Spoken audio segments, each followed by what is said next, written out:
Hello. So the next thing to do is in our to-do application is to add it to source control. So to add it to source control, we can click on this button down here. You also have the option to use the menus here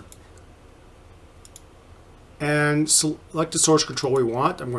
There's only one option here right now, which is Git. And I'm going to select the account. For the owner, you can pick yourself, or if you're a member of an organization, which I've set up an organization for my course here. So I'm going to pick that, and you can give it a name. I'm going to make this to-do tutorial. And then optionally you can put a description. I'm going to leave this one private. And then you create and push. Oh.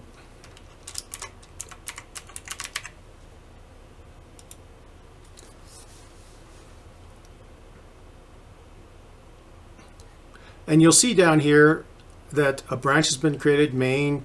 There's no pending changes. They've all been pushed. And you can visit your new GitHub repo online by clicking these ellipses here and selecting Open in Browser.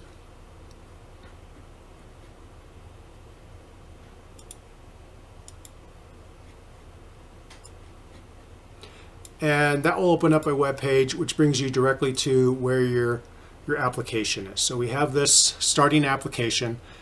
The other thing I like to do is, right now there's one branch, there's a main branch. I like to work with multiple branches. And so what a branch is in GitHub is basically, you could think of it as a save point in a way. Essentially it means that the branch will, if I leave the main branch like this, it'll be the way we started the application. I'm going to create a new branch, and I'm going to call this my dev branch. And so my workflow will generally be to develop things on the dev branch, and then once I'm satisfied with the dev branch, I will merge my changes into main. And what that allows me to do is make sure that if I ever need to go back to the way things were before, sometimes you go down a bad pathway and you really wish you could go back. It makes it easy to then just go back to main and branch a new dev branch off of that and work back to where it was. So this gives you basically a backup. And if you've ever saved multiple versions of your program on a directory, this allows you to do that. Now, to really learn how to use GitHub and Git specifically, I recommend going to the Git SCM website. And this is where the technology for Git resides. And by the way, this is also where you can download Git when you're installing Visual Studio. If you didn't get it, you can download it for Windows and install this, and it will install Git. But there's also this book here, ProGit. There's multiple chapters in here, but if you read these first 3 chapters, Getting Started, Git Basics, and Git Branching, that will give you a lot of what you need to know to really understand this material much more closely. And they give examples. You can run through this like an exercise, all at the command line, and it's useful to learn this at the command line.